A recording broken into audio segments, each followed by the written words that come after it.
마치겠습니다. 하나님 아버지, 오늘 하나님의 은혜 가운데 우리가 나왔습니다.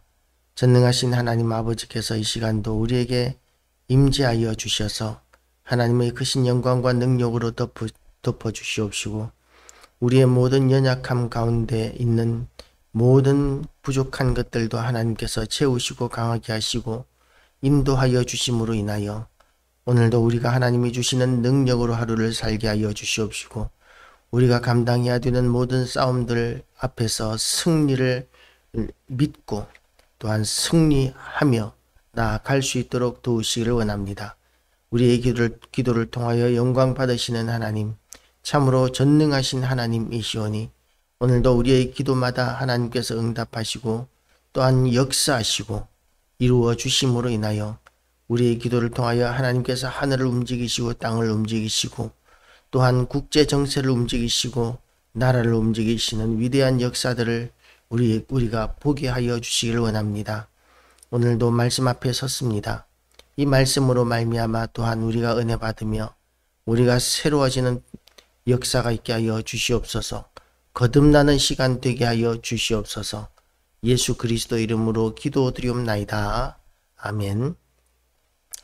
오늘도 하나님의 은혜가 우리 모두에게 가득하시기를 주님의 이름으로 축복합니다.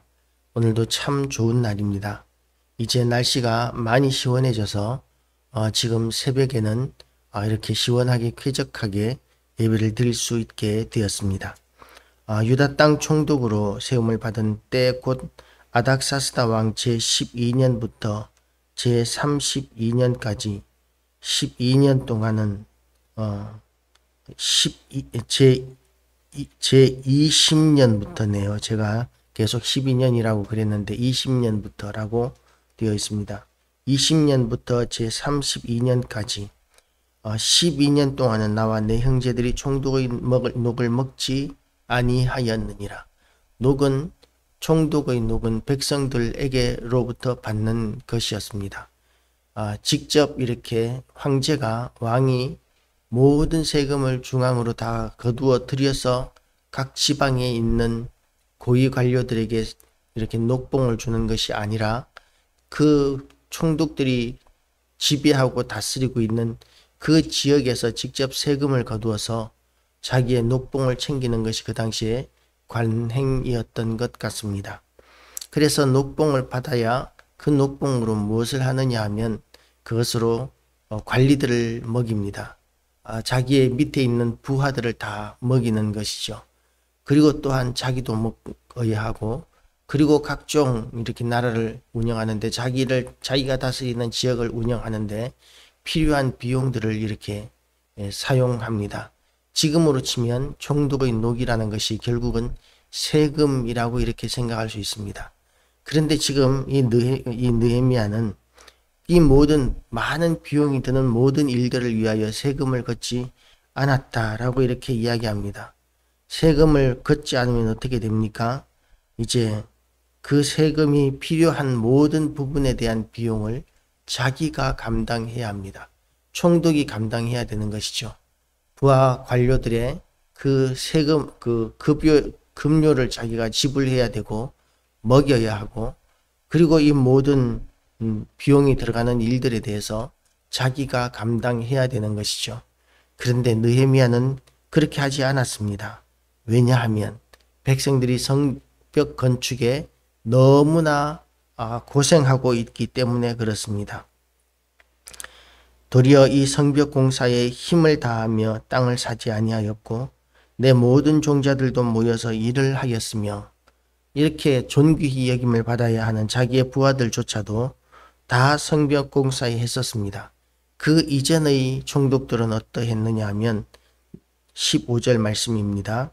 나보다 먼저 있었던 총독들은 백성에게서 양식과 포도주와 또 은 40세겔을 그들에게서 빼앗았고, 은 40세겔이라면 대략 한 5개월 정도의 노동자 급여라고 합니다. 5개월 정도의 급여를 백성들에게서 빼앗았고, 그 가난한 백성들에게 세금이 지금 엄청나게 높다는 것이죠. 거의 40% 50% 정도의 세금을 40% 이상의 세금을 매겼다라고 이렇게 이야기하고 있습니다. 그들의 종자들도 백성을 압제하였으나 그 부하들도 자기의 조그만한 그런 지위를 이용해서 권력을 이용해서 부정축제하는 이런 일들이 흔했던 것이죠. 우리나라도 이렇게 옛날에 동학혁명이 일어날 때에 그 시초가 된 것이 전라도 지역에 부임했던 그 조병갑이라는 사람이 너무 백성들을 착취하니까 그 사람에게서 그 사람에 대한 반발로 백성들이 나라에다가 탄원까지 올립니다. 그런데 그 탄원에 대해서 정부에서 조정해서 그것을 거부해버리고 무시해버립니다. 그러니까 이 백성들이 도저히 못 살겠다.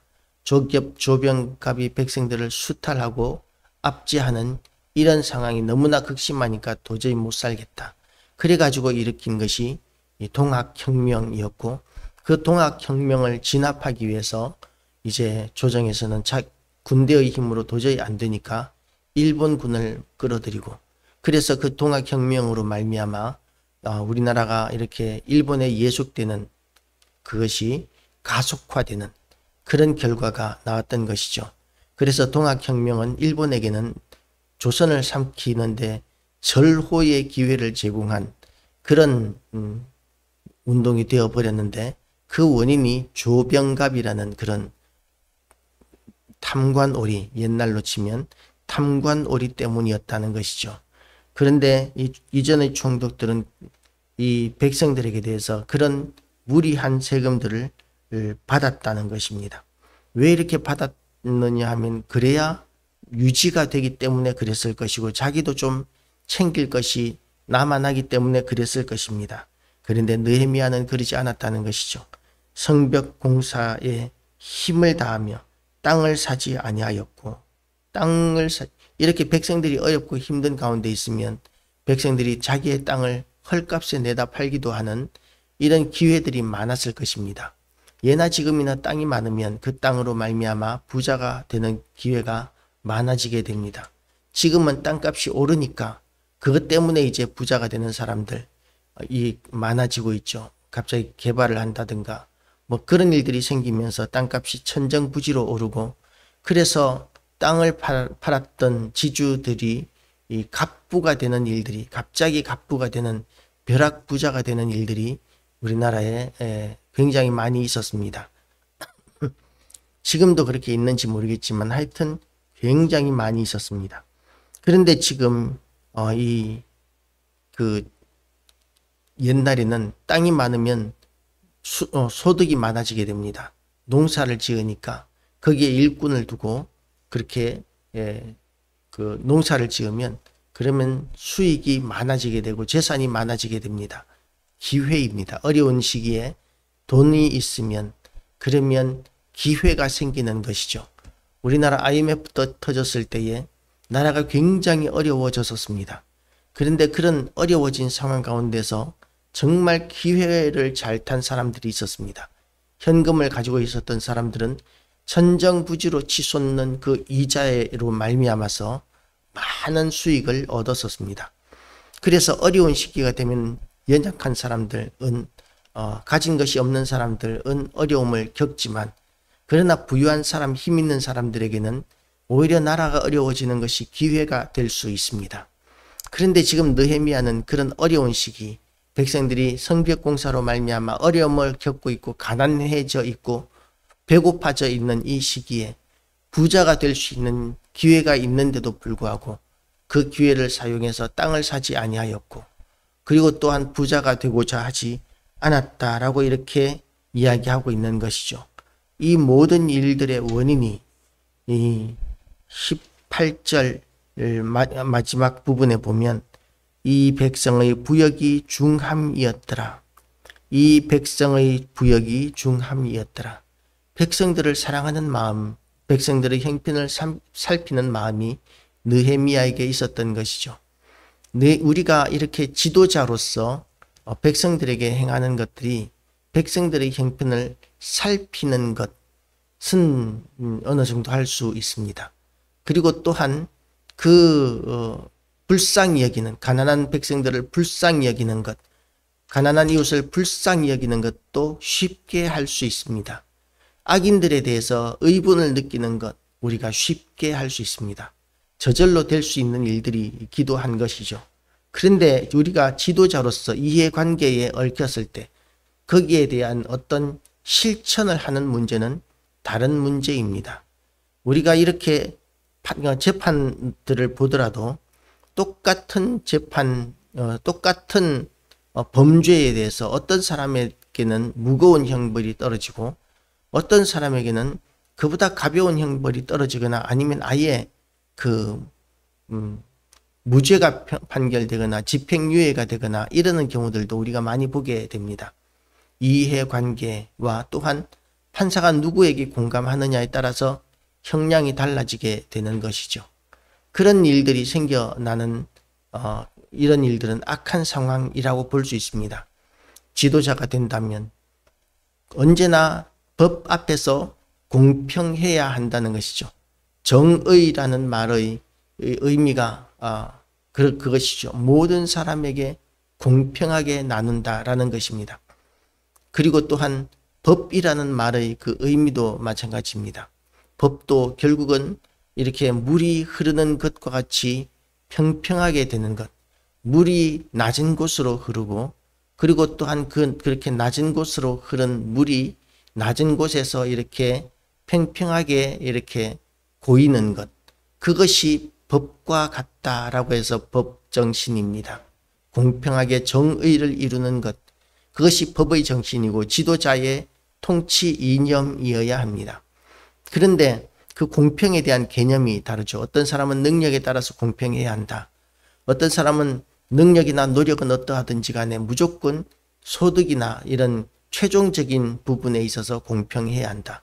게으름을 부리는 사람이나 부지런한 사람이나 똑같이 공평하게 수입이 나누어져야 한다.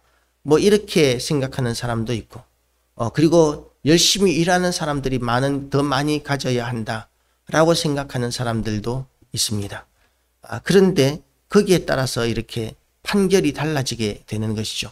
누가 어떤 방법의 공평함을 원하느냐, 어떤 방법의 공평함을 누려야 하느냐에 대한 개념이 달라지게 되면 그러면 달라지게 됩니다. 우리가 동물농장이라는 곳에 보면 동물농장이라는 책에서도 그런 이야기가 나오죠. 짐승들이 반란을 일으켜서 농장주를 쫓아내어 버리고 짐승들이 통치하는 그런 농장이 됩니다. 그러니까 이제 모든 동물들이 공평하게 되었다라고 이렇게 생각을 하고 공평을 누리려고 하니까 지도자인 돼지가 이렇게 이야기합니다. 어떤 동물은 다른 동물들보다 더 공평하다. 동물농장에 나오는 대표적인 그런 이야기 대목 가운데 하나입니다. 그러면서 그 돼지가 농장주 대신에 농장주보다 더 가혹하게 그렇게 대하는 것, 그것이 공평이다라고 이렇게 생각을 하는 것이죠. 그 공평의 기준이 사람에게 맡겨진다면 이렇게 다양한 해석이 주어질 수 있습니다.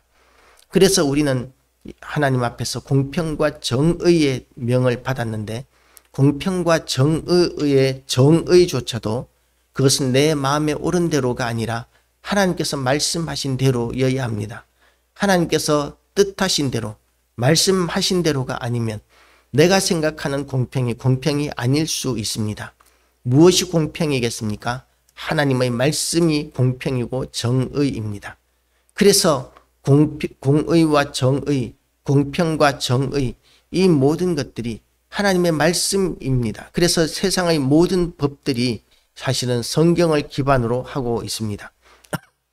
성경의 그 법들, 율법들을 근거로 모든 법들이 시작되었습니다. 그렇기 때문에 우리는 하나님의 말씀을 근거로 공평과 정의를 개념지어야 하고 개념지을 뿐만 아니라 행함과 진실함이 있어야 합니다. 행함이 없는 믿음은 죽은 믿음이라고 이렇게 성경은 이야기하고 있습니다. 죽은 믿음이란 믿음도 아니라는 의미가 되는 것이죠. 행함이 없는 믿음은 믿음도 아니고 믿음이 없으면 그러면 우리가 구원을 받지 못한다라고 이렇게 이야기할 수 있습니다. 행함이 없는 믿음이 아니라 행함과 진실함이 있는 믿음, 그것이 바로 느헤미야의 믿음이었고 또한 우리의 믿음이 되어야 합니다. 우리가 그렇게 행함이 있는 진실한 믿음으로 하나님 앞에 당당하게 나아가서 우리가 그 믿는 대로 하나님 앞에서 살았습니다 라고 고백할 수 있는 모든 교회와 성도들 되시기를 주님의 이름으로 축복합니다. 기도하시겠습니다. 하나님 아버지, 오늘도 하나님의 은혜 가운데 우리가 나아왔습니다. 우리가 옳은 것을 아는 것과 행하는 것은 큰 차이가 있습니다. 나에게 어떤 이익이나 손해가 나느냐에 따라서, 이해관계에 따라서 우리는 공평에 대한 개념이 달라지게 됩니다. 또한 우리의 가치관에 따라서 공평에 대한 정의가 또한 달라지게 됩니다. 하나님 아버지, 우리가 하나님의 말씀에만 집중하게 하여 주시옵시고 사사기 시대처럼 그 마음에 옳은 대로가 옳은 대로의 함정에 빠지지 않게 하여 주시기를 원합니다. 내 마음에 옳은 대로가 기준이 되는 것이 아니라 하나님의 말씀이 기준이 되고 하나님의 뜻이 기준이 되는 그런 모든 믿음들이 되게 하여 주시옵시고 하나님의 뜻이 이러하다는 그런 믿음이 생겼을 때에 우리가 또한 그 말씀에 순종할 수 있는 모든 교회와 성도들 되게 하여 주시옵소서.